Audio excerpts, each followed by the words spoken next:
ಆತ್ಮೀಯ ವಿದ್ಯಾರ್ಥಿಗಳೇ, ತಮಗೆಲ್ಲರಿಗೂ ಕೂಡ ಎಸ್.ಡಿ ಸೋಷಿಯಲ್ ಅಕಾಡೆಮಿ ಯೂಟ್ಯೂಬ್ ಚಾನಲ್ಗೆ ಆತ್ಮೀಯವಾದಂತ ಸ್ವಾಗತ. ನಾನು ನಿಮ್ಮ ಸಂಗಮೇಶ್ ಬಿರಾದಾರ್. ಆತ್ಮೀಯ ವಿದ್ಯಾರ್ಥಿಗಳೇ, ಇವತ್ತಿನ ಈ ಒಂದು ವಿಡಿಯೋದಲ್ಲಿ ಇಂದು ಅಂದರೆ ದಿನಾಂಕ 20/1/2025 ನಡೆದಿರ್ತಕ್ಕಂಥ ಪ್ರಥಮ ಭಾಷೆಯ ಪೂರ್ವ ಸಿದ್ಧತೆಯ ಪರೀಕ್ಷೆ ಅಂದ್ರೆ 10ನೇ ತರಗತಿಯ ವಿದ್ಯಾರ್ಥಿಗಳಿಗೆ ಪ್ರಥಮ ಪೂರ್ವ ಸಿದ್ಧತಾ ಪರೀಕ್ಷೆಯನ್ನ ನಡೆಸಿರ್ತಕ್ಕಂಥದ್ದು. ಇವತ್ತು ಈ ಒಂದು ಪೂರ್ವ ಸಿದ್ಧತಾ ಪರೀಕ್ಷೆಯ ಪ್ರಶ್ನೆ ಪತ್ರಿಕೆಯನ್ನ, ಪ್ರಥಮ ಭಾಷಾ ಕನ್ನಡ ವಿಷಯದ ಪ್ರಶ್ನೆ ಪತ್ರಿಕೆಯನ್ನ ಸಂಕ್ಷಿಪ್ತವಾಗಿ ಬಿಡಿಸುವಂತ ಪ್ರಯತ್ನವನ್ನ ನಾವು ಈ ಒಂದು ವಿಡಿಯೋದಲ್ಲಿ ಮಾಡ್ತಾ ಇದ್ದೇವೆ. ಹಾಗಾದ್ರೆ ವಿದ್ಯಾರ್ಥಿಗಳೇ, ತಡ ಬೇಡ, ನಾವು ನೇರವಾಗಿ ಪ್ರಶ್ನೆ ಪತ್ರಿಕೆಗೆ ಹೋಗೋಣ. ಪ್ರಶ್ನೆ ಪತ್ರಿಕೆ ನಮಗೆ ಗೊತ್ತಿರೋ ಹಾಗೆ 100 ಅಂಕದ ಪ್ರಶ್ನೆ ಪತ್ರಿಕೆ ಆಗಿತ್ತು. ಈ 100 ಅಂಕದ ಪ್ರಶ್ನೆ ಪತ್ರಿಕೆಯನ್ನ ನಾವು ಈಗಾಗಲೇ ಹಲವಾರು ಸಾರಿ ಕ್ಲಾಸ್ ನಲ್ಲಿ ನಿಮ್ಮ ಶಿಕ್ಷಕರಾಗ್ಲಿ ಎಲ್ಲ ಬಿಡಿಸಿ ಹೇಳಿರ್ತೀವಿ. ಆ ಕ್ವಶನ್ ಪ್ಯಾಟರ್ನ್ ಯಾವ ರೀತಿ ಇರುತ್ತೆ ಅನ್ನೋದ್ರ ಬಗ್ಗೆ. ಅದೇ ಪ್ಯಾಟರ್ನ್ ಅಲ್ಲಿ ಇವತ್ತು ಕೂಡ ಕ್ವಶನ್ ಪೇಪರ್ ಬಂದಿತ್ತು. ಈ ಕ್ವಶನ್ ಪೇಪರ್ ಸಮತೂಕವಾಗಿರ್ತಕ್ಕಂಥ ಕ್ವಶನ್ ಪೇಪರ್ ಆಗಿತ್ತೆ ಅಂತಾನ ಹೇಳ್ಬೋದು. ಹಾಗಾದ್ರೆ ಈ ಒಂದು ಪ್ರಶ್ನೆ ಪತ್ರಿಕೆಯ ವಿವರವನ್ನ ನಾವು ನೋಡ್ತಾ ಹೋಗೋಣ. ಸಂಕ್ಷಿಪ್ತವಾಗಿ ವಿವರವನ್ನ ನೋಡ್ತಾ ಹೋಗೋಣ. ಕರ್ನಾಟಕ ಸರ್ಕಾರ ಜಿಲ್ಲಾ ಪಂಚಾಯತ್ ವಿಜಯಪುರ, ಜಿಲ್ಲಾ ಶಿಕ್ಷಣ ಇಲಾಖೆ ಮತ್ತು ತರಬೇತಿ ಸಂಸ್ಥೆ ವಿಜಯಪುರ ಅವರ SSLC ಪೂರ್ವ ಸಿದ್ಧತಾ ಪರೀಕ್ಷೆ 2025 ಪ್ರಥಮ ಭಾಷೆ ಕನ್ನಡ ಈ ಪ್ರಶ್ನೆ ಪತ್ರಿಕೆಯನ್ನ ನಾವು ಮೊದಲನೇದಾಗಿ ನೋಡೋಣ. ಮೊದಲನೇದಾಗಿ ಇರತಕ್ಕಂತಹ ವ್ಯಾಕರಣ ವಿಭಾಗದ ಪ್ರಶ್ನೆಗಳನ್ನು ನೋಡುವುದಾದ್ರೆ, ಮೊದಲನೇ ಪ್ರಶ್ನೆ ಹೀಗಿದೆ: ಕನ್ನಡ ವರ್ಣಮಾಲೆಯಲ್ಲಿರುವ ಯೋಗ ವಾಹಕಗಳ ಸಂಖ್ಯೆ ಎಷ್ಟು ಅಂತ ಅರ್ಥ. ಹಾಗಾದ್ರೆ ಕನ್ನಡ ವರ್ಣಮಾಲೆಯಲ್ಲಿ ಇರ್ತಕ್ಕಂಥ ವರ್ಣಮಾಲೆ ಕನ್ನಡ ಅಕ್ಷರಗಳಲ್ಲಿ ಇರ್ತಕ್ಕಂಥ ಯೋಗವಾಹಗಳ ಸಂಖ್ಯೆಯನ್ನ ಕೇಳಿದ್ದಾರೆ. Option A 1, option B 2, option C 3, option D 4 ಇಲ್ಲಿ ಸರಿಯಾದ ಉತ್ತರ ಯಾವುದು ಅಂತ ಕೇಳಿದ್ರ ಆಪ್ಷನ್ ಬಿ 2 ಯೋಗವಾಹಗಳು. ಅದರಲ್ಲಿ ಒಂದು ಅನುಸ್ವಾರ, ಇನ್ನೊಂದು ವಿಸರ್ಗ ಅಂತಕ್ಕಂಥದ್ದನ್ನ ನಾವೇನು ಮತ್ತು ಅಹ ಅಂತ ಕರಿತೀವಲ್ಲ, ಅವೆರಡು ಯೋಗವಾಹಗಳು ಅಂತ ಅನ್ಸ್ಕೊಳ್ತಾವ. ತದನಂತರದ ಪ್ರಶ್ನೆ ಯಾವುದು ಅಂತ ಕೇಳಿದ್ರ ಸಪ್ತಮಿ ವಿಭಕ್ತಿಯ ಪ್ರತ್ಯಯದ ಕಾರಕಾರ್ಥ ಇದಾಗಿದೆ ಅಂತ ಕೇಳಿದ್ದಾರೆ. ಇಲ್ಲಿ 4 ಆಪ್ಷನ್ ಇದಾವೆ: ಎ ಅಪಾದಾನ, ಅಧಿಕರಣ, ಸಂಬಂಧ, ಅಭಿಮುಖೀಕರಣ ಅನ್ನುವಂಥದ್ದು. ಇಲ್ಲಿ ನಿಮ್ಗೆ ಗೊತ್ತೇ ಇದೆ, ಕರ್ತಾರ್ಥ, ಪ್ರಥಮ ಕರ್ತಾರ್ಥ, ಕರ್ಮಾರ್ಥ, ಕರ್ಣಾರ್ಥ, ಸಂಪ್ರದಾನ, ಅಪಾದಾನ, ಸಂಬಂಧ, ಅಧಿಕರಣ ಅನ್ನುವಂಥದ್ದು. ಹೀಗಾಗಿ ಕೊನೆಯದಾಗಿ ಬರ್ತಕ್ಕಂಥದ್ದೇ ಅಧಿಕರಣ. ಆ ಅಧಿಕರಣ ಈ ಸಪ್ತಮಿ ವಿಭಕ್ತಿಯ ಕಾರಕಾರ್ಥ ಅಂತ ಹೇಳ್ಬೋದು. ಹಾಗಾಗಿ ಎರಡನೆಯದು ಆಪ್ಷನ್ ಬಿ ಅಧಿಕರಣ ಅನ್ನುವಂಥದ್ದು. ಕರ್ತಾರ್ಥ, ಕರ್ಮಾರ್ಥ, ಕರ್ಣಾರ್ಥ, ಸಂಪ್ರದಾನ, ಅಪಾದಾನ, ಸಂಬಂಧ, ಅಧಿಕರಣ ಅನ್ನುವಂಥದ್ದು. ಹಾಗಾಗಿ ಆಪ್ಷನ್ ಬಿ ಅಧಿಕರಣ ಇಲ್ಲಿ ಸರಿಯಾದ ಉತ್ತರ ಆಗುತ್ತೆ. ಇನ್ನ ಮೂರನೇ ಪ್ರಶ್ನೆ: ಒಂದು ಪೂರ್ಣ ಕ್ರಿಯಾಪದದೊಂದಿಗೆ ಸ್ವತಂತ್ರವಾಗಿರುವ ವಾಕ್ಯವನ್ನ ಹೀಗೆ ಕರೆಯುತ್ತಾರೆ. ಬಹಳ ಸಿಂಪಲ್ ಪ್ರಶ್ನೆ ಇದು. ಒಂದು ಪೂರ್ಣ ಕ್ರಿಯಾಪದದೊಂದಿಗೆ ಸ್ವತಂತ್ರವಾಗಿರುವಂತಹ ವಾಕ್ಯವನ್ನ ನಾವೇನಂತ ಕರಿತೀವಿ ಅಂದ್ರೆ ಸಾಮಾನ್ಯ ವಾಕ್ಯ ಅಂತ ಕರಿತೀವಿ. ಇಲ್ಲಿ ಸಾಮಾನ್ಯ ವಾಕ್ಯ, ಸಂಯೋಜಿತ ವಾಕ್ಯ, ಮಿಶ್ರ ವಾಕ್ಯ, ಭಾವಸೂಚಕ ವಾಕ್ಯ ಅಂತ ಕೊಟ್ಟಿದ್ದಾರೆ. ಇಲ್ಲಿ ಎಲಿಮಿನೇಷನ್ ಮೆಥಡ್ ನೋಡುವಾಗ ಫಸ್ಟ್ ಗೆ ಭಾವಸೂಚಕ ವಾಕ್ಯ ಹೋಗ್ಬಿಡ್ತದೆ. ಭಾವಸೂಚಕ ವಾಕ್ಯ ಹೋದ್ಮೇಲೆ ನಮ್ಗೆ ಸಾಮಾನ್ಯವಾಗಿ ಸಂಯೋಜಿತ ವಾಕ್ಯ ಮತ್ತು ಮಿಶ್ರ ವಾಕ್ಯದಲ್ಲಿ ವಾಕ್ಯಗಳ ಜೋಡಣೆ ಬರ್ತದೆ, ಒಂದಾದ ನಂತರ ಒಂದು. ಆ ವಾಕ್ಯಗಳ ಜೋಡಣೆ ಸಂಯೋಜಿತ ವಾಕ್ಯ ಮತ್ತು ಮಿಶ್ರ ವಾಕ್ಯಗಳಲ್ಲಿ ಬರ್ತಾವೆ. ಯಾವ ರೀತಿ ಅನ್ನುವಂಥದ್ದನ್ನ ಇನ್ ಡೀಟೇಲ್ ಆಗಿ ಗ್ರಾಮರ್ ಕ್ಲಾಸಸ್ ನೇರವಾಗಿ ಹೇಳಿರ್ತಾರೆ ಶಿಕ್ಷಕರು, ಅದನ್ನ ನೀವು ಫಾಲೋ ಅಪ್ ಮಾಡ್ಬೋದು. ಇಲ್ಲಿ ಆಪ್ಷನ್ ಯಾವ್ದಾಗುತ್ತೆ ಅಂತ ಕೇಳಿದ್ರೆ ಸಾಮಾನ್ಯ ವಾಕ್ಯ ಅನ್ನುವಂಥದ್ದೇ ಇಲ್ಲಿ ಈ ಪ್ರಶ್ನೆಯ ಉತ್ತರ ಆಗಿರುತ್ತೆ. ಇನ್ನ 4ನೇ ಪ್ರಶ್ನೆ ಹೇಗಿರುತ್ತೆ: ಒಂದು ಅಭಿಪ್ರಾಯದ ವಿವರಣೆಯ ಮುಂದೆ ತಿಳಿಸಿದಂತೆ ಇದೆ ಎಂದು ತೋರಿಸುವ ಸಂದರ್ಭದಲ್ಲಿ ಈ ಲೇಖನ ಚಿಹ್ನೆಯನ್ನ ಬಳಸುತ್ತೇವೆ. ಇದೊಂಥರ ಕಿತ್ತೂರ ರಾಣಿ ಚೆನ್ನಮ್ಮನ ಊರು ಯಾವುದು ಅಂತ ಕೇಳಿದಂಗಿರುವಂತಹ ಪ್ರಶ್ನೆ ಇದು. ಈ ಪ್ರಶ್ನೆಗೆ ಸರಿಯಾದ ಉತ್ತರ ಯಾವುದು ಅಂತ ಕೇಳಿದ್ರ ಅದು ಸಿ ವಿವರಣಾತ್ಮಕ ಚಿಹ್ನೆ. ಉದ್ಧರಣ ಚಿಹ್ನೆಯನ್ನ ನಾವು ಒಬ್ಬರು ಹೇಳಿದ ಹೇಳಿಕೆಯನ್ನ ಯಥಾವತ್ತಾಗಿ ಬಳಸುವಂತಹ ಸಂದರ್ಭದಲ್ಲಿ ಉದ್ಧರಣ ಚಿಹ್ನೆಯನ್ನ ಬಳಸ್ತಾ ಇದೀವಿ. ಆವರಣ ಚಿಹ್ನೆ ಅಂದ್ರೆ ಒಂದು ಪದವನ್ನು ಅಥವಾ ವಾಕ್ಯವನ್ನು ಹೇಳಿ ಅದಕ್ಕೆ ಸರಿಯಾದ ಅರ್ಥ ಅಥವಾ ಅದಕ್ಕೆ ಸಮನಾದ ಅರ್ಥವನ್ನು ಕೊಡುವಂತಹ ಪದವನ್ನು ವಾಕ್ಯವನ್ನು ಹೇಳುವಂತಹ ಸಂದರ್ಭದಲ್ಲಿ ನಾವು ಆವರಣ ಚಿಹ್ನೆಯನ್ನ ಬಳಸ್ತೀವಿ. ಒಂದು ಅಭಿಪ್ರಾಯದ ಮುಂದೆ ಹೀಗಿದೆ ಅನ್ನುವಂತ ವಿವರಣೆಯನ್ನ ಬಳಸುವಂತಹ ಸಂದರ್ಭದಲ್ಲಿ ವಿವರಣಾತ್ಮಕ ಚಿಹ್ನೆಯನ್ನ ಬಳಸ್ತಾ ಇದ್ದೇವೆ. ಅದರ ಜೊತೆಗೆ ಇಲ್ಲಿ ಅಲ್ಪ ವಿರಾಮವನ್ನ ಒಂದು ಕೂಡ ಆಪ್ಷನ್ ಆಗಿ ಕೊಟ್ಟಿದ್ದೀನಿ. ಅಲ್ಪ ವಿರಾಮ ಚಿಹ್ನೆಯನ್ನು ನಾವ್ ಯಾವಾಗ ಬಳಸ್ತೀವಿ ಅಂದ್ರ ಕರ್ತೃ ಕರ್ಮ ಕ್ರಿಯಾಪದಗಳಿಗೆ ವಿಶೇಷಣಗಳು ಬರುವಾಗ ಕೊನೆಯ ವಿಶೇಷಣವೊಂದನ್ನು ಹೊರತುಪಡಿಸಿ ಉಳಿದೆಲ್ಲಾ ವಿಶೇಷಣಗಳ ಮುಂದೆ ನಾವು ಅಲ್ಪ ವಿರಾಮ ಚಿಹ್ನೆಯನ್ನ ಬಳಸ್ತಾ ಇದೀವಿ. ಹಾಗಾಗಿ ಇಲ್ಲಿ ಸರಿಯಾದ ಉತ್ತರ ಯಾವುದು ಅಂತ ಕೇಳಿದ್ರ ಆಪ್ಷನ್ ಸಿ ವಿವರಣಾತ್ಮಕ ಚಿಹ್ನೆ ಅನ್ನುವಂಥದ್ದನ್ನ ನಾವಿಲ್ಲಿ ನೋಡ್ತೀವಿ. ಇದಾದ್ಮೇಲೆ ಬರ್ತಕ್ಕಂತಹ 5ನೇ ಪ್ರಶ್ನೆ ಯಾವುದು ಅಂತ ಕೇಳಿದ್ರ ಅತ್ಯಾದರ ಪದವು ಈ ಸಂಧಿಗೆ ಉದಾಹರಣೆಯಾಗಿದೆ ಅನ್ನುವಂಥದ್ದನ್ನ ಹೇಳ್ತಾರ. ಅತ್ಯಾದರ ಇಟ್ ಮೀನ್ಸ್ ಅತಿ, ಅಧಿಕ್, ಆದರ, ಅತ್ಯಾದರ. ಇದನ್ನ ನಾವು ಬಹಳ ಸುಲಭವಾಗಿ ಗ್ರಾಮರ್ ಸೆಕ್ಷನ್ ನೋಡುವಾಗ, ವ್ಯಾಕರಣ ಭಾಗವನ್ನು ನೋಡುವಾಗ ಸಂಧಿಗಳಲ್ಲಿ ನೋಡಿರ್ತೀವಿ. ಸವರ್ಣದರ್ಭಿ ಸಂಧಿಯ ನಿಯಮ ಏನ್ ಹೇಳುತ್ತೆ ಅಂದ್ರೆ ಸ್ವರದ ಮುಂದೆ ಸ್ವರವು ಬಂದು ಸಂಧಿಯಾಗುವಾಗ ಅಂದ್ರೆ ಪೂರ್ವ ಹಾಗೂ ಉತ್ತರ ಪದಗಳಲ್ಲಿ ಕೊನೆಯ ಅಕ್ಷರ ಮತ್ತು ಪ್ರಥಮಾಕ್ಷರ ಸ್ವರಗಳಾದ ಸಂದರ್ಭದಲ್ಲಿ ಒಂದೇ ಸವರ್ಣೀಯ ಸ್ವರಗಳು ಅಂದ್ರೆ ಒಂದೇ ಸ್ವರಗಳು ಒಂದಕ್ಕೊಂದು ಎದುರಾಗಿ ಅದೇ ವರ್ಗದ ದೀರ್ಘ ಸ್ವರ ಅಲ್ಲಿ ಆಗಮವಾಗಿ ಬಂದ್ರ ಅಥವಾ ಆದೇಶವಾಗಿ ಬಂದ್ರ ಅದಕ್ಕೆ ನಾವೇನಂತ ಕರಿತೀವಿ ಅಂದ್ರ ಸವರ್ಣ ದೀರ್ಘ ಸಂಧಿ ಅಂತ ಕರಿತೀವಿ. ಅಂದ್ರ ಸ್ವರದ ಮುಂದೆ ಸ್ವರವು ಬಂದು ಸಂಧಿ ಆಗುವಾಗ ಅದೇ ವರ್ಗದ ದೀರ್ಘ ಸ್ವರ ಆದೇಶವಾಗಿ ಬಂದ್ರೆ ಅದಕ್ಕೆ ನಾವು ಸವರ್ಣ ದೀರ್ಘ ಸಂಧಿ ಅಂತ ಕರಿತೀವಿ. ಸವರ್ಣೀಯ ಸ್ವರಗಳಂದ್ರೆ ನಮ್ಗೆ ಗೊತ್ತೇ ಅದಾವ ಅ ಇ ಇವುಗಳಿಗೆ ನಾವು ಸವರ್ಣೀಯ ಸ್ವರಗಳು ಅಂತ ಕರಿತೀವಿ. ಹಾಗಾಗಿ ಇಲ್ಲಿ ಸವರ್ಣೀಯ ಸ್ವರಗಳು ಯಾವ ಕೂಡ ಬಂದಿಲ್ಲ, ಹಾಗಾಗಿ ಅದು ಸವರ್ಣ ದೀರ್ಘ ಸಂಧಿ ಅಂತೂ ಆಗಲ್ಲ. ಗುಣಸಂಧಿ ಸಾಮಾನ್ಯವಾಗಿ ಗುಣಸಂಧಿ ಅಂತೂ ಅದು ಆಗುದಿಲ್ಲ. ನಮಗ ಗುಣಸಂಧಿಯ ನಿಯಮ ಕೂಡ ಬಹಳ ಈಸಿಯಾಗಿ ಗೊತ್ತಿರ್ತಕ್ಕಂಥದ್ದೇ. ಅದಾದ್ಮೇಲೆ ಬರ್ತಕ್ಕಂಥದ್ದೇ ಇಲ್ಲಿ ಆಕಾರಗಳ ಮುಂದೆ ಈ ಕಾರಗಳು ಬಂದ್ರ ಏಕಾರ, ಆಕಾರಗಳಿಂದ ಊಕಾರ ಬಂದ್ರೆ ಓಕಾರ ಅದು ಗುಣಸಂಧಿ ಆಗುವಂಥದ್ದು, ಅದು ಕೂಡ ಇಲ್ಲಿ ಸಂಬಂಧ ಬೀಳುವುದಿಲ್ಲ. ಹೀಗಾಗಿ ಇದು ಆದೇಶ ಸಂಧಿ ಅಂತ ಹೇಳಕ್ಕಾಗಲ್ಲ. ಆದೇಶ ಸಂಧಿಯ ನಿಯಮ ನಮ್ಗೆಲ್ಲರಿಗೂ ಗೊತ್ತಿದೆ. ಕತಪಗಳಿಗೆ ಗದಬಗಳು ಆದೇಶವಾಗಿ ಬರಬೇಕು, ಇಲ್ಲ ಅಂದ್ರೆ ಕೆಲವೊಮ್ಮೆ ಪವಮಗಳಿಗೆ ಮಕಾರವ ಆದೇಶವಾಗಿ ಬರಬೇಕು, ಇಲ್ಲ ಅಂದ್ರೆ ಇನ್ನು ವಿಶೇಷ ಹಲವಾರು ನಿಯಮಗಳು ಆದೇಶ ಸಂಧಿ ಒಳಗದಾವ. ಆ ರೀತಿಯಾಗಿ ಬರ್ಬೇಕಾಗಿದೆ. ಇದು ಕೂಡ ಬಂದಿಲ್ಲ. ಹಾಗಾಗಿ ಇಲ್ಲಿ ಕೊನೆಗಾಗಿ ಉಳಿದಿರ್ತಕ್ಕಂಥದ್ದು ಎನ್ ಸಂಧಿ ಅನ್ಸುತ್ತೆ, ಎನ್ ಸಂಧಿ. ಹಾಗಾಗಿ ಎನ್ ಸಂಧಿಯ ನಿಯಮ ಹೇಳ್ತು. ಅದ್ರ ಬಹಳ ಸಿಂಪಲ್ ಆಗಿ ನಾವು ಎನ್ ಸಂಧಿಯನ್ನ ಅಧ್ಯಯನವನ್ನ ಮಾಡುವಾಗ ಮಾಡಿರ್ತೀವಿ. ಯ, ವ ಮತ್ತು ರ ವ್ಯಂಜನಗಳು ಎಲ್ಲಿ ಒತ್ತಕ್ಷರಗಳಾಗಿ ಆದೇಶವಾಗಿ ಬಂದಿರ್ತವೆ ಅದನ್ನ ನಾವು 100ಕ್ಕೆ 100ರಷ್ಟು ಎನ್ ಸಂಧಿನೇ ಅಂತ ಕರಿತೀವಿ. ಹಾಗಾಗಿ ಇಲ್ಲಿ ಯ ವ್ಯಂಜನ ಒತ್ತಕ್ಷರ ರೂಪದಲ್ಲಿ ಬಂದಿರೋದ್ರಿಂದ ಇದನ್ನ ನಾವು ಎನ್ ಸಂಧಿ ಅಂತ ಕರಿತೀವಿ. ಇನ್ನ ಕಳ್ ಕುಡಿದ ಈ ಪದವು ಈ ಸಮಾಸಕ್ಕೆ ಉದಾಹರಣೆಯಾಗಿದೆ ಅಂತ ಕರುತ್ತೆ. ಇಲ್ಲಿ ಪ್ರಥಮವಾಗಿ ಆಪ್ಷನ್ ನ ಕ್ರಿಯಾ ಸಮಾಸವನ್ನ ಕೊಡ್ತಾನೆ. ಇಲ್ಲಿ ಪೂರ್ವ ಪದದಲ್ಲಿ ನಾಮಪದ ಇದ್ದು ಉತ್ತರ ಪದದಲ್ಲಿ ಕ್ರಿಯಾಪದ ಇತ್ತಂದ್ರೆ ಅದು 100% ಕ್ರಿಯಾ ಸಮಾಸ ಆಗುತ್ತೆ. ಇಲ್ಲಿ ಕಳ್ ಅಧಿಕ್ ಕುಡಿದ, ಕುಡಿ ಅನ್ನುವಂಥದ್ದು ಕ್ರಿಯಾ ಪದವಾಗಿರೋದ್ರಿಂದ ಹಾಗಾಗಿ ಇಲ್ಲಿ ನಾವು ಸರಳವಾಗಿ ಇದು ಕ್ರಿಯಾ ಸಮಾಸ ಅಂತ ಹೇಳ್ಬೋದು. ನಾಂಶಿ ಸಮಾಸದ ನಿಯಮಗಳು ನಮ್ಗೆಲ್ಲ ಗೊತ್ತಿದಾವ, ಗಮಕ ಸಮಾಸದ ನಿಯಮಗಳು ಗೊತ್ತಿದಾವ, ತತ್ಪುರುಷ ಸಮಾಸದ ನಿಯಮಗಳು ನಮ್ಗೆಲ್ಲ ಗೊತ್ತಿರ್ತಕ್ಕಂಥವುಗಳೇ. ಹಾಗಾಗಿ ಇಲ್ಲಿ ನೇರವಾಗಿ ನಾವು ಕ್ರಿಯಾ ಸಮಾಸ ಅನ್ನುವಂಥದ್ದು ಕ್ರಿಯಾಪದ ನೋಡಿದ ತಕ್ಷಣ ನಮ್ಗೆ ಗೊತ್ತಾಗ್ಬಿಡ್ತದೆ. ಇದಾದ್ಮೇಲೆ ಮತ್ತೊಂದು ಗ್ರಾಮರ್ ಫಾರ್ಟೇ ಬರ್ತಕ್ಕಂಥದ್ದು, ಇನ್ನೊಂದು ವ್ಯಾಕರಣ ವಿಭಾಗವೇ ಬರ್ತಕ್ಕಂಥದ್ದು. ಅದು ಮೊದಲೆರಡು ಪದಗಳಿಗೆ ಇರುವಂತಹ ಸಂಬಂಧಿ ಪದವನ್ನ ಅಥವಾ ಮೊದಲೆರಡು ಪದಗಳಿಗೆ ಇರ್ತಕ್ಕಂಥ ಪದಗಳೇನದಲ್ಲ ಅದಕ್ಕೆ ಸಂಬಂಧಿಸಿದಂತ 3ನೇ ಪದಕ್ಕೆ ಹೊಂದಿಕೊಂಡಿರುವಂತ 4ನೇ ಪದವನ್ನ ಬರೆಯಿರಿ ಅಂತ ಕೊಡ್ತಾರ. ಹಾಗಾದ್ರೆ ಅಲ್ಲಿ ಬಹಳ ಸುಲಭದ ಪ್ರಶ್ನೆಗಳನ್ನ ನಮಗೆ ಕೊಟ್ಟಿದ್ದಾನೆ. ಪಾದುಕ ಹಾವುಗೆ ತತ್ಸಮ ತದ್ಭವನ ಇಲ್ಲಿ ಕೊಡ್ತಾ ಇದ್ದಾನೆ. ಪಾದುಕ ಹಾವುಗೆ ಅಂತಂದ್ರ ಇಲ್ಲಿ ವೈಶಾಖ ಬೇಸಗೆ ಅಂತ ಆಗುತ್ತೆ. ಹಾವುಗೆ ಪಾದುಕ ಹಾವುಗೆ ಅಂತ ಆದ್ರ ವೈಶಾಖ ಬೇಸಗೆ ಅಂತ ಆಗುತ್ತೆ.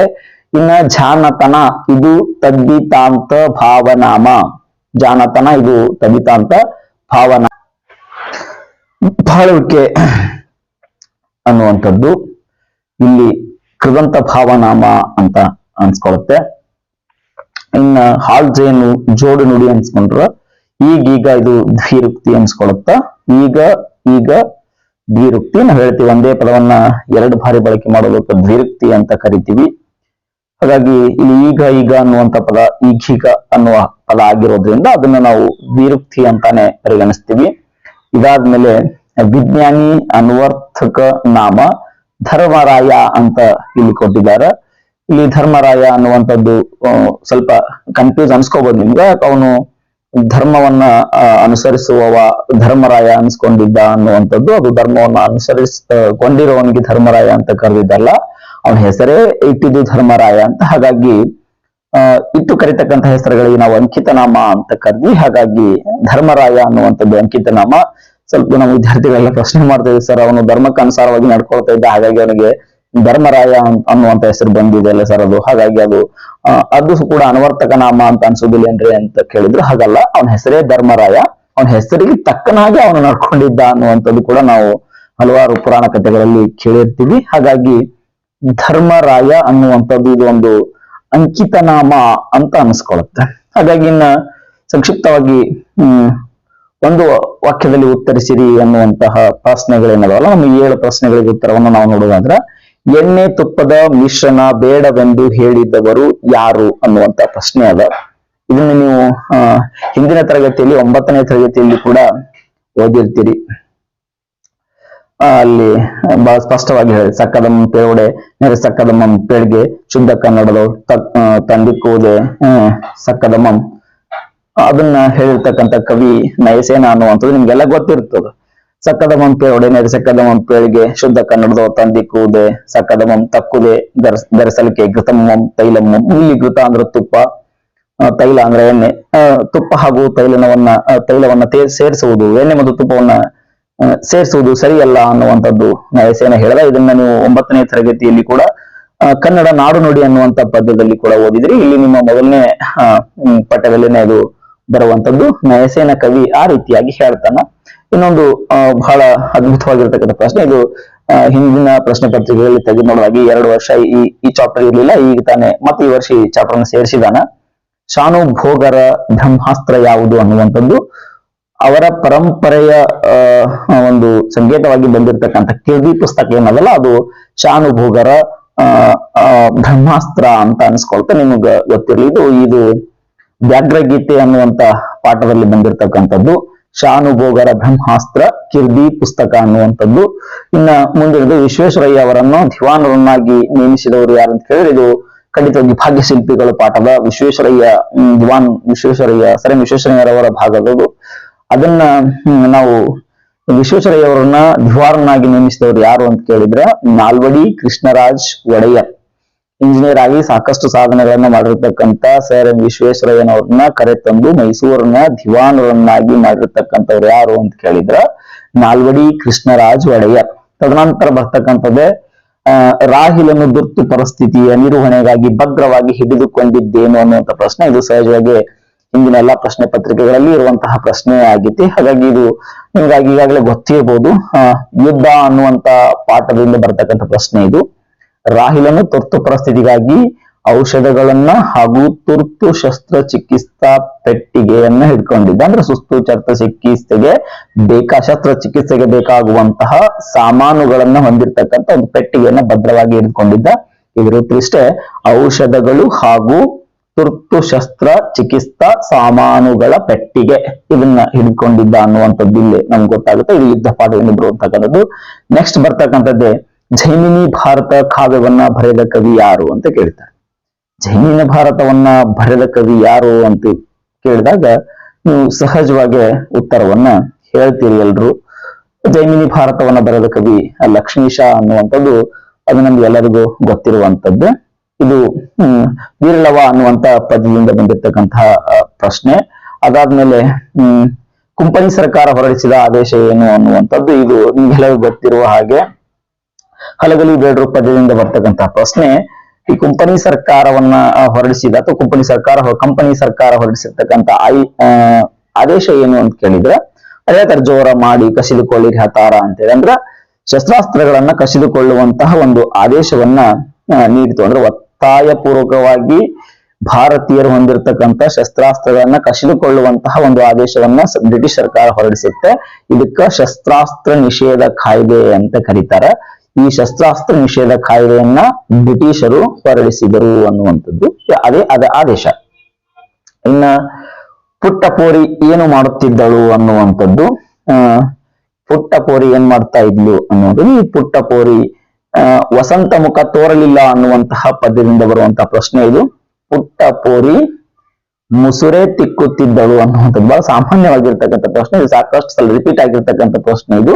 ಹೀಗಾಗಿ ಈ 7 ಪ್ರಶ್ನೆಗಳಿಗೆ ಇವು ಸರಿಯಾಗಿರ್ತಕ್ಕಂಥ ಉತ್ತರ. ಎಣ್ಣೆ ತುಪ್ಪದ ಮಿಶ್ರಣ ಬೇಡ ಅಂದವರ ನಯಶಯನ, ಶಾನುಭೋಗರ ಬ್ರಹ್ಮಾಸ್ತ್ರ ಕಿರ್ದಿ ಪುಸ್ತಕ, ವಿಶ್ವೇಶ್ವರಯ್ಯ ಅವರನ್ನ ದಿವಾನರಾಗಿ ನೇಮಿಸಿದವರು ನಾಲ್ವಡಿ ಕೃಷ್ಣರಾಜ ಒಡೆಯರ್, ರಾಯಲ್ನ ತುರ್ತು ಪರಿಸ್ಥಿತಿ ನಿರ್ವಹಣೆಗಾಗಿ ಭದ್ರವಾಗಿ ಹಿಡಿದುಕೊಂಡಿರ್ತಕ್ಕಂಥದ್ದು ಔಷಧಗಳು ಹಾಗೂ ತುರ್ತು ಶಸ್ತ್ರಚಿಕಿತ್ಸೆಗೆ ಬೇಕಾಗುವಂತಹ ಸಾಮಾನುಗಳ ಪೆಟ್ಟಿಗೆ. ಅದರ ಜೊತೆಗೆ ಜೈಮಿನಿ ಭಾರತವನ್ನ ಬರೆದ ಕವಿ ಲಕ್ಷ್ಮೀಶ. ಕಂಪನಿ ಸರ್ಕಾರ ಹೊರಡಿಸಿದ ಕಾಯ್ದೆ ಯಾವುದಂದ್ರೆ ಶಸ್ತ್ರಾಸ್ತ್ರ ನಿಷೇಧ ಕಾಯ್ದೆ ಅನ್ನುವಂಥದ್ದು. ಅದರ ಜೊತೆಗೆ ಪುಟ್ಟಪೋರಿ ಏನ್ ಮಾಡ್ತಾ ಇದ್ಲು ಅಂತ ಕೇಳಿದ್ರೆ ಪುಟ್ಟಪೋರಿ ಮುಸುರೆ ತಿಕ್ಕುತ್ತಿದ್ದಳು ಅನ್ನುವಂಥದ್ದು. ಈ ಎಲ್ಲ ಪ್ರಶ್ನೆಗಳಿಗೂ ಇವೆಲ್ಲ ಉತ್ತರಗಳು. ಇದಾದ ನಂತರ ಬರ್ತಕ್ಕಂಥದ್ದೇ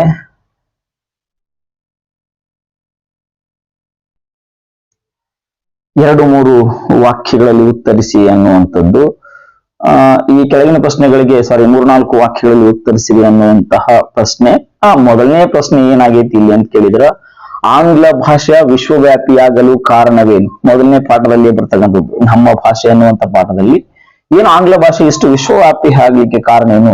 ಜಗತ್ತಿನಾದ್ಯಂತ ಈ ಆಂಗ್ಲ ಭಾಷೆ ಹರಡಿಕೊಳ್ಳಿಕ್ಕೆ ಕಾರಣ ಏನು ಅಂತ ಕೇಳಿದ್ರ ಆಂಗ್ಲ ಭಾಷೆಯ ಮೇಧಾವಿಗಳೆಲ್ಲರೂ ತಮ್ಮ ವಿಚಾರಗಳನ್ನ ಚಿಂತನೆಗಳನ್ನ ಆಂಗ್ಲ ಭಾಷೆಯಲ್ಲಿಯೇ ಮಂಡಿಸ್ತಿದ್ರು. ಅದರ ಜೊತೆಗೆ ಆಂಗ್ಲ ಸಾಮ್ರಾಜ್ಯದಲ್ಲಿ ನಡೀತಕ್ಕಂತಹ ಎಲ್ಲಾ ಆರ್ಥಿಕ, ಸಾಮಾಜಿಕ ಹಾಗೂ ರಾಜಕೀಯ ಚಟುವಟಿಕೆಗಳನ್ನ ಅವರು ಅವರ ಭಾಷೆಯಲ್ಲಿನೇ ಬಿಂಬಿಸ್ತಾ ಇದ್ರು. ಹೀಗಾಗಿ ಆ ಆಂಗ್ಲ ಭಾಷೆ ವಿಶ್ವವ್ಯಾಪಿ ಆಯಿತು. ಏಕೆಂದ್ರೆ ಆಂಗ್ಲರು ಸೂರ್ಯ ಮುಳುಗದ ನಾಡನ್ನ ಕಟ್ಟಿದ್ರು. ಇಡೀ ಪ್ರಪಂಚದ ಹೆಚ್ಚು ಭಾಗದಲ್ಲಿ ಅವರು ಆಳ್ವಿಕೆಯನ್ನು ನಡೆಸ್ತಾ ಇದ್ರು. ಎಲ್ಲಾ ಭಾಗಗಳಲ್ಲಿಯೂ ಅವರು ತಮ್ಮದೇ ಆದಂತ ಭಾಷೆಯನ್ನ ಪ್ರತಿಪಾದಿಸಿದ್ದರಿಂದ ಅವರ ಭಾಷೆ ಬೇಗ ವಿಶ್ವಾದ್ಯಂತ ಹರಡಿಕೊಳ್ಳಿಕ್ಕೆ ಸಾಧ್ಯ ಆಯಿತು ಅನ್ನುವಂಥದ್ದು ಇದ್ರ ಉತ್ತರ. ಇದನ್ನು ಬಹಳ ಸಿಂಪಲ್ ಆಗಿ ಬರ್ತೀನಿ. ಅಂದ್ರೆ ಆಂಗ್ಲ ಸಾಮ್ರಾಜ್ಯದ ಅಥವಾ ಆಂಗ್ಲ ದೇಶದ ಮೇಧಾವಿಗಳು ಚಿಂತನೆಗಳನ್ನ, ಅವರ ಅಭಿಪ್ರಾಯಗಳನ್ನ ಹಾಗೂ ಅಲ್ಲಿಯ ರಾಜಕೀಯ ಆರ್ಥಿಕ ವಿಚಾರಗಳೆಲ್ಲವೂ ಕೂಡ ಆಂಗ್ಲ ಭಾಷೆಯಲ್ಲಿಯೇ ಹೇಳಲ್ಪಟ್ಟಿದ್ದರಿಂದ ಈ ಆಂಗ್ಲ ಭಾಷೆ ವಿಶ್ವಾದ್ಯಂತ ಹರಡಿಕೊಂಡಿತ್ತು ಅನ್ನುವಂಥದ್ದು ಇದಕ್ಕೆ ಸರಿಯಾದ ಉತ್ತರ ಆಗಿರುತ್ತ. ಇನ್ನ ಶಾನುಭೋಗರು ಮೂರ್ಛೆಯಲ್ಲಿ ಇದ್ದಾಗ ನಡೆದ ಘಟನೆಗಳನ್ನ ವಿವರಿಸಿ ಅಂತ ಪ್ರಶ್ನೆ ಇದೆ. ಎರಡನೇದ್ದು ನಿಮಗಿದು ಗೊತ್ತು, ವ್ಯಾಘ್ರಗೀತೆ ಅನ್ನುವಂಥ ಪಾಠದಿಂದ ಬಂದಿರತಕ್ಕಂಥ ಪ್ರಶ್ನೆ. ಇದು ಬಹಳ ಅದ್ಭುತವಾಗಿರ್ತಕ್ಕಂಥ ಪ್ರಶ್ನೆ. ಇದು ಏನಂದ್ರೆ ಶಾನುಭೋಗರು ಯಾವಾಗ ಮೂರ್ಛೆ ಹೋಗಿ ಬಿದ್ದಿರ್ತಾರ, ಮೂರ್ಛೆ ಹೋಗಿ ಬಿದ್ದಂತ ಸಂದರ್ಭದಲ್ಲಿ ಅದೇ ಭಾಗದಿಂದ ಕಾಯಿಗಳನ್ನ ಮಾರಲಿಕ್ಕೆ ಚಕಡಿಯನ್ನು ಹುಡ್ಕೊಂಡಿರ್ತಕ್ಕಂಥ ಅಥವಾ ಎತ್ತಿನ ಬಂಡಿ ಏನಂತ ಅದನ್ನ ಹುಡ್ಕೊಂಡು ಹೋಗ್ತಿರ್ತಕ್ಕಂಥ ರೈತರು ಹೊರಟಿದ್ದಾರೆ. ಅಲ್ಲಿ ಸಂತೆಗೆ ಹೋಗ್ತಿರ್ಬೇಕಾದ್ರೆ ಅಲ್ಲಿ ಹುಲಿಯ ಗರ್ಜನೆಯನ್ನ ಕೇಳಿಸ್ಕೊಳ್ತಾರ. ಹುಲಿಯ ಗರ್ಜನೆಗೆ ಅಲ್ಲಿರ್ತಕ್ಕಂಥ ಎತ್ತುಗಳು ಗಂಟೆ ಸದ್ದುಗಳನ್ನ ಮಾಡ್ತವೆ.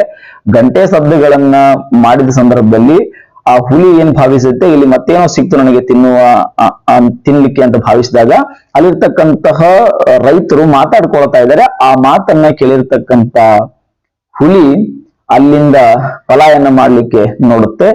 ಆವಾಗ ಅದರ ಸಮೀಪಕ್ಕೆ ನೇರವಾಗಿ ಹೋಗದೆ ಅಲ್ಲಿರ್ತಕ್ಕಂಥ ರೈತರು ತಮ್ಮ ತುಪಾಕಿಗಳಿಂದ ಹುಸಿಗುಂಡುಗಳನ್ನ ಹಾಯಿಸುವುದರ ಮೂಲಕ ಹುಲಿಯನ್ನ ಓಡಿಸ್ತಾರೆ. ಅಲ್ಲಿ ಹೋಗಿ ಆ ಶಾನುಭೋಗರನ್ನ ಕರೆದುಕೊಂಡು ಎಚ್ಚರ ಪಡಿಸ್ತಾರೆ. ಇದು ಆ ಸನ್ನಿವೇಶ ನಡೆದಿರ್ತಕ್ಕಂಥದ್ದು. ಅದನ್ನ ನಿಮ್ಮದೇ ಶೈಲಿಯೊಳಗೆ ಬರೆದ್ರು ಸಹಿತ ನಿಮಗೆ ಖಂಡಿತವಾಗಿಯೂ ಅಂಕಗಳು ಸಿಗ್ತವೆ ಅನ್ನುವಂಥದ್ದು. ಇದಾದ್ಮೇಲೆ ಬರ್ತಕ್ಕಂಥ ಪ್ರಶ್ನೆ, ಹಣಕಾಸು ನೀತಿಯಲ್ಲಿ ವಿಶ್ವೇಶ್ವರಯ್ಯ ಅವರು ಮಾಡಿದ ಮಾರ್ಪಾಡುಗಳೇನು ಅನ್ನುವಂಥದ್ದು.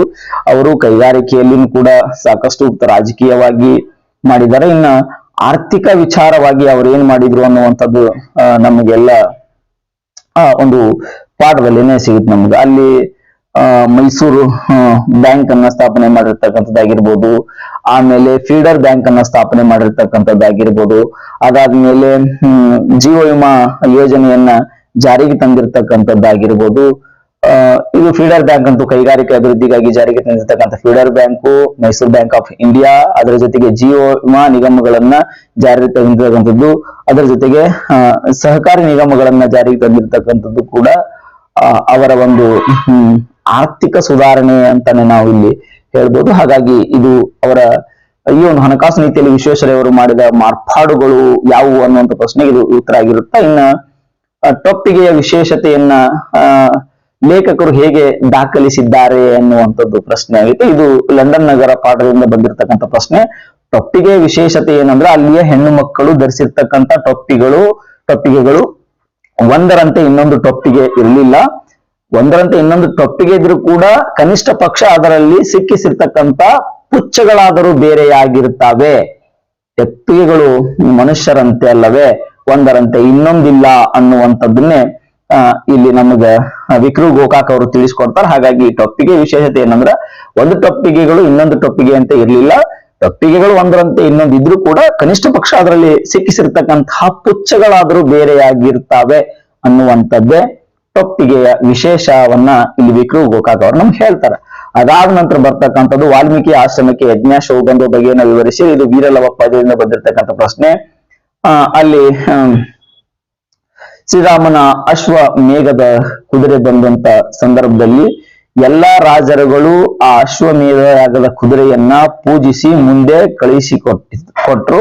ಹೀಗೆ ಪೂಜಿಸಲ್ಪಟ್ಟ ಕುದುರೆಯು ವಾಲ್ಮೀಕಿಯ ಆಶ್ರಮಕ್ಕೆ ಬಂತು, ಅಥವಾ ಈ ರೀತಿಯಾಗಿ ಪೂಜಿಸಲ್ಪಟ್ಟ ಅಶ್ವಮೇಘ ಯಾಗದ ಕುದುರೆ ವಾಲ್ಮೀಕಿಯ ಯಜ್ಞ ಆಶ್ರಮಕ್ಕೆ ಬಂತು ಅನ್ನುವಂಥದ್ದೇ ಇಲ್ಲಿ ಉತ್ತರ ಆಗಿರ್ತದ.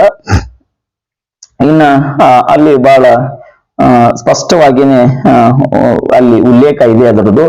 ಅಂದ್ರೆ ಅಶ್ವಮೇಧ ಯಾಗದ ಕುದುರೆ, ಶ್ರೀರಾಮನ ಅಶ್ವಮೇಧ ಯಾಗದ ಕುದುರೆಯು ವೀರಾದಿ ವೀರ ಅರಸರುಗಳಿಂದಲೇ ಕಪ್ಪು ಕಾಣಿಕೆಯನ್ನ ಪಡೆದು ಪೂಜಿಸಲ್ಗೊಂಡು ಅಥವಾ ಪೂಜೆಗೊಂಡು ಮುಂದೆ ವಾಲ್ಮೀಕಿಯ ಆಶ್ರಮದ ಕಡೆಗೆ ಹೋಯ್ತು ಅನ್ನುವಂಥದ್ದನ್ನೇ ಅಲ್ಲಿ ಬರೆದಿದ್ದಾರೆ. ಅದೇ ಸರಿಯಾದ ಉತ್ತರ ಕೂಡ ಹೌದು. ಅದಾದ್ಮೇಲೆ ಬರ್ತಕ್ಕಂಥ ಪ್ರಶ್ನೆ ಯಾವ್ದಂತ ಕೇಳಿದ್ರ, ಲಾವಣಿಗಳನ್ನ ಏಕೆ ವೀರ ಗೀತೆಗಳು ಎನ್ನಲಾಗಿದೆ ಅನ್ನುವಂಥ ಪ್ರಶ್ನೆ. ಇದು ಹಲಗಲಿ ಬೇಡ್ರು ಪದ್ಯದ ಆಶಯ ಭಾಗದಲ್ಲಿ ಇದಕ್ಕೆ ನಮಗೆ ಉತ್ತರವನ್ನ ನಾವು ನೋಡ್ಬೋದು. ಇದ್ರ ಉತ್ತರ ಏನು ಅಂತ ಕೇಳಿದ್ರೆ, ಲಾವಣಿಗಳು ವೀರರ ಕಥೆಗಳನ್ನ, ವೀರರ ಸಾಹಸಗಳನ್ನ ಹೇಳ್ತಕ್ಕಂಥವುಗಳಾಗಿರೋದ್ರಿಂದ, ಅದರ ಜೊತೆಗೆ ವೀರ ರಸವನ್ನ ಹೊಂದಿರತಕ್ಕಂತಹ ಪದ್ಯಗಳೇ ಆಗಿರೋದ್ರಿಂದ ಆ ಲಾವಣಿಗಳನ್ನ ವೀರ ಗೀತೆಗಳು ಅಂತ ಕರೀತಾರೆ. ಬಹಳ ಸ್ಪಷ್ಟವಾದ ಉತ್ತರ ಏನಂತ ಕೇಳಿದ್ರ, ಲಾವಣಿಗಳು ವೀರರ ಕಥೆಗಳನ್ನ, ವೀರರ ಸಾಹಸಗಳನ್ನ ಹೇಳುವುದರಿಂದ, ಜೊತೆಗೆ ಅದರಲ್ಲಿ ವೀರರಸ ಅಡಗಿರೋದ್ರಿಂದ ಲಾವಣಿಗಳನ್ನ ವೀರ ಗೀತೆಗಳು ಅಂತ ಕೂಡ ಕರೀತಾರೆ ಅನ್ನುವಂಥದ್ದು. ಇನ್ನ ಅಂಟು ದಿಸ್ ಲಾಸ್ಟ್ ಅನ್ನುವಂತಹ ಗ್ರಂಥದ ಸಿದ್ಧಾಂತಗಳನ್ನ ಬರೆಯಿರಿ ಅಂತ ಕೇಳಿದ್ದಾರೆ. ಇದು ಬಹಳ ಸ್ಪಷ್ಟವಾಗಿ ನಾವು ನೋಡ್ಬೋದು. ಗಾಂಧೀಜಿಯವರು ಪ್ರಭಾವಕ್ಕೆ ಒಳಗಾಗಿರ್ತಕ್ಕಂಥ ಜಾನ್ ರಸ್ಕಿನ್ ಅವರ ಕೃತಿ ಇದು, ಅಂಟು ದಿಸ್ ಲಾಸ್ಟ್ ಅಂತಕ್ಕಂಥದ್ದು. ಈ ಕೃತಿಯಿಂದ ಗಾಂಧೀಜಿಯವರು ನಾನು ಏನ್ ತಿಳಿದುಕೊಂಡೆ, ಈ ಒಂದು ಕೃತಿಯನ್ನ ಓದಿ ನಾನು ತಿಳಿದುಕೊಂಡಿರ್ತಕ್ಕಂಥ ಸಿದ್ಧಾಂತಗಳೇನು ಅನ್ನುವಂಥದ್ದನ್ನ ಇಲ್ಲಿ ಹೇಳ್ತಾರೆ. ಅಥವಾ 3 ಸಿದ್ಧಾಂತಗಳನ್ನ ಗಾಂಧೀಜಿಯವರು ಬಳಸ್ತಾರೆ. ಒಂದು, ಎಲ್ಲರ ಒಳ್ಳೆಯದರಲ್ಲಿಯೇ ನನ್ನ ಒಳ್ಳೆಯದು ಕೂಡ ಅಡಗಿದೆ ಅನ್ನುವಂತ ಒಂದು ವಿಚಾರವನ್ನ ಅವ್ರು ಹೇಳ್ತಾರೆ. ಎಲ್ಲರ ಒಳ್ಳೆಯದರಲ್ಲಿಯೇ ನಮ್ಮ ಒಳ್ಳೆಯದು ಕೂಡ ಅಡಗಿದೆ ಅನ್ನುವಂತ ಒಂದು ವಿಚಾರವನ್ನ ಗಾಂಧೀಜಿಯವರು ಹೇಳ್ತಾರೆ. ಅದರ ಜೊತೆಗೆ ಯಾವುದೇ ಕೆಲಸ ಮೇಲೂ ಅಲ್ಲ, ಯಾವುದೇ ಕೆಲಸ ಕೀಳು ಅಲ್ಲ, ಜೀವನೋಪಾಯಕ್ಕಾಗಿ ಎಲ್ಲ ಕೆಲಸಗಳು ಒಂದೇ ಆಗಿರ್ತವೆ ಅನ್ನುವಂಥದ್ದನ್ನು ಸಹಿತ ಅವರು ಬಹಳ ಸ್ಪಷ್ಟವಾಗಿ ಹೇಳ್ತಾರೆ. ಅದರ ಜೊತೆಗೆ ಮತ್ತೇನನ್ನ ಅವರು ಹೇಳ್ತಾರೆ ಅಂತ ಕೇಳಿದ್ರೆ,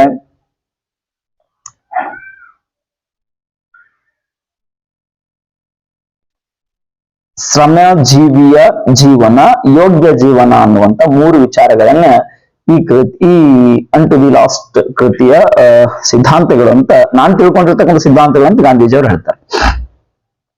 ಮೊದಲನೇದ್ದು, ಇತರರ ಬೆಳವಣಿಗೆಯಲ್ಲಿಯೇ ನಮ್ಮ ಬೆಳವಣಿಗೆಯನ್ನ ನಾವು ಕಾಣ್ತೀವಿ ಅನ್ನುವಂಥದ್ದು, ಅದರ ಜೊತೆಗೆ ಕಾಣ್ಬೇಕು ಅನ್ನುವಂಥದ್ದು. ಅದರ ಜೊತೆಗೆ ಯಾವುದೇ ಕೆಲಸ ಇರಲಿ, ಎಲ್ಲಾ ಕೆಲಸಗಳು ಸಮಾನವಾಗಿರ್ತವೆ, ಎಲ್ಲಾ ಕೆಲಸಗಳನ್ನ ಮಾಡಿ ನಾವು ಜೀವನವನ್ನ ಸಾಗಿಸ್ಕೊಳ್ಬಹುದು ಅನ್ನುವಂಥ, ಎಲ್ಲಾ ಕೆಲಸಗಳು ಒಂದೇ, ಅವುಗಳಿಂದ ನಾವು ಜೀವನವನ್ನ ನಡೆಸಬೇಕು ಅನ್ನುವಂಥದ್ದನ್ನ ಅವ್ರು ಹೇಳ್ತಾರೆ. ಅವುಗಳಿಂದ ನಮ್ಮ ಜೀವನೋಪಾಯ ನಡೀತದ ಅನ್ನುವಂಥ ವಿಚಾರವನ್ನ ಅದರಲ್ಲಿ ಹೇಳ್ತಾರೆ ಅವರು. ಅದರಲ್ಲಿ ಯಾವುದೇ ಕಾಯಕ ಇರಲಿ ಅಥವಾ ಯಾವುದೇ ಕಾಯಕ ಜೀವಿ ಇರಲಿ, ಆ ಕಾಯಕ ಜೀವಿ ಅಥವಾ ಶ್ರಮ ಜೀವಿಯ ಜೀವನವೇ ಯೋಗ್ಯ ಜೀವನ ಅನ್ನುವಂತ 3 ತತ್ವಗಳನ್ನ ಗಾಂಧೀಜಿಯವರು ಅಲ್ಲಿ ಹೇಳ್ತಾರೆ. ಇನ್ನ ನೆಕ್ಸ್ಟ್ ಮತ್ತೊಂದು ಪ್ರಶ್ನೆ ಬರುತ್ತಾ, ವಚನಗಳು ಅನ್ನುವಂಥದ್ರಿಂದ ಏನು ಆ ಪ್ರಶ್ನೆ ಅಂತ ಕೇಳಿದ್ರ, ಅರಿಯದವರೊಡನೆ ಸಂಗವ ಮಾಡಿದರೆ ಆಗುವ ಪರಿಣಾಮವೇನು? ಇಲ್ಲಿ ಅರಿಯದವರೊಡನೆ ಅಂದ್ರ ತಿಳಿಯದವರೊಡನೆ. ಯಾರು ತಿಳಿಯದವರು ಯಾರು ಅಂತ ಕೇಳಿದ್ರ ಅಜ್ಞಾನಿಗಳು.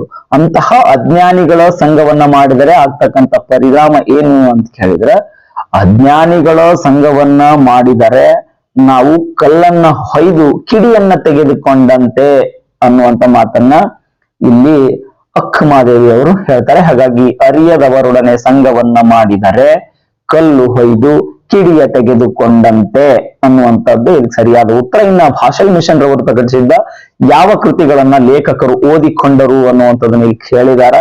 ಭಾಷಲ್ ಮಿಷನ್ ರವರು ಪ್ರಕಟಿಸಿರ್ತಕ್ಕಂತಹ ಕೃತಿಗಳಲ್ಲಿ ಯಾವುಗಳನ್ನ ಲೇಖಕರು ಓದಿಕೊಂಡಿದ್ದಾರೆ ಅಂತ ಕೇಳಿದ್ರೆ, ಇದು ನಾನು ಪ್ರಾಸ ಬಿಟ್ಟ ಕತೆ ಅನ್ನುವಂತಹ ಏನ್ ನಮಗೆ ಪೂರಕ ಭಾಗ ಅದಲ್ಲ, ಅಲ್ಲಿಂದ ಬಂದಿರ್ತಕ್ಕಂಥದ್ದು. ಇದು ಯಾವ್ದಂತ ಕೇಳಿದ್ರೆ ಭಾಷಲ್ ಮಿಷನ್ ರವರು ಪ್ರಕಟಿಸಿರ್ತಕ್ಕಂತಹ ನಮ್ಮ ಕೆ.ಸಿ. ರಾಜನ ಶಬ್ದಮಣಿ ದರ್ಪಣ ಹಾಗೂ ನಾಗವರ್ಮನ ಚಂದೋಂಬುದಿ ಕೃತಿಯಿಂದ ಮಾಡಿರ್ತಕ್ಕಂತಹ ಅಥವಾ ಎರಡು ಕೃತಿಗಳಿಂದ ಕೆಲವು ವಿಷಯಗಳನ್ನ ಆಯ್ದು ಪ್ರಕಟಿಸಿರ್ತಕ್ಕಂತಹ ಏನು ನಮ್ಮ ಹಳಗನ್ನಡ ವ್ಯಾಕರಣ ಸೂತ್ರ ಅಂತ ಐತಿ. ಆ ಒಂದು ಹಳಗನ್ನಡ ವ್ಯಾಕರಣ ಸೂತ್ರ ಅನ್ನುವಂಥದ್ದು ಒಂದು, ಕನ್ನಡ ಭಾರತ, ಜೈಮಿನಿ ಭಾರತ, ಅದರ ಜೊತೆಗೆ ಶಬರಶಂಕರ ವಿಲಾಸ ಅನ್ನುವಂತಹ ಪ್ರಮುಖ ಕೃತಿಗಳನ್ನ ಭಾಷಲ್ ಮಿಷನ್ ರವರು ಪ್ರಕಟಿಸಿರ್ತಕ್ಕಂಥ ಈ ಪ್ರಮುಖ ಕೃತಿಗಳನ್ನ ಲೇಖಕರು ಓದಿಕೊಂಡಿದ್ರು ಅನ್ನುವಂಥದ್ದು ಯಾವುದು ಅಂತ ಕೇಳಿದ್ರೆ, ಮೊದಲನೇದ್ದು ಚಂದೋಂಬುದಿ ಹಾಗೂ ಶಬ್ದಮಣಿ ದರ್ಪಣದಿಂದ ಆಯ್ದ ಕೆಲವು ಪ್ರಮುಖ ಭಾಗಗಳನ್ನ ಹೊಂದಿಸಿರ್ತಕ್ಕಂಥ ಕೃತಿ ಹಳಗನ್ನಡ ವ್ಯಾಕರಣ ಸೂತ್ರ ಅನ್ನುವಂಥದ್ದು. ಅದರ ಜೊತೆಗೆ ಜೈಮಿನಿ ಭಾರತ, ಕನ್ನಡ ಭಾರತ, ಅದರ ಜೊತೆಗೆ ಶಬರಶಂಕರ ವಿಲಾಸ ಅನ್ನುವಂತ ಕೃತಿಗಳನ್ನ ಲೇಖಕರು ಓದ್ಕೊಂಡಿದ್ರು ಅನ್ನುವಂಥದ್ದನ್ನ ನಾವಿಲ್ಲಿ ನೋಡ್ತೀವಿ. ಇದರ ಜೊತೆಗೆ ಗುರುಪದೇಶದ ಗುಣಗಳನ್ನ ಪಟ್ಟಿ ಮಾಡಿ ಅನ್ನುವಂಥದ್ದು, ಇದು ಶುಕನಾಸನ ಉಪದೇಶ ಅನ್ನುವಂತ ಪೂರಕ ಪಠ. ಈ ಸಾರಿ ಅದು ಪೂರಕ ಪಠ್ಯ ಅದ, ಆ ಪೂರಕ ಪಠ್ಯದಿಂದ ಆಗಿರ್ತಕ್ಕಂಥದ್ದು ಇದು.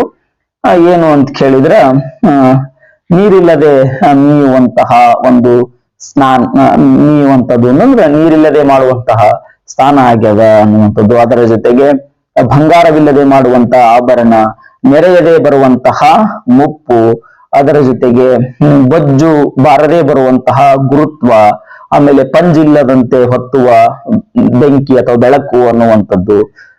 ಈ ವಿಚಾರಗಳೇ ಗುರುಪದೇಶದ ಗುಣಗಳು ಅನ್ನುವಂಥದ್ದನ್ನ ಇಲ್ಲಿ ಹೇಳ್ತಾರೆ. ಈಗ ಇಲ್ಲಿವರೆಗೆ ನಾವು ಗ್ರಾಮರ್ ವ್ಯಾಕರಣ ಮೊದಲನೇ ವ್ಯಾಕರಣದ 10 ಪ್ರಶ್ನೆಗಳನ್ನ, ಅದರ ಜೊತೆಗೆ 7 1 ಅಂಕದ ಪ್ರಶ್ನೆಗೆ ಉತ್ತರಗಳನ್ನ, ಅದರ ಜೊತೆಗೆ ಈಗ 3-4 ವಾಕ್ಯಗಳಲ್ಲಿ ಉತ್ತರ ಬರೆಯಿರಿ ಅನ್ನುವಂತ ಎಲ್ಲಾ ಪ್ರಶ್ನೆಗಳಿಗೆ ನಾವು ಉತ್ತರವನ್ನ ಕಂಡುಕೊಂಡಿದ್ದೇವೆ.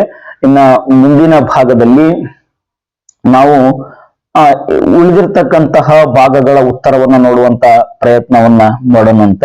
ತಮ್ಮೆಲ್ಲರಿಗೂ ಕೂಡ ಧನ್ಯವಾದಗಳು, ತುಂಬಾ ಧನ್ಯವಾದಗಳು ತಮಗೆಲ್ಲರಿಗೂ ಕೂಡ.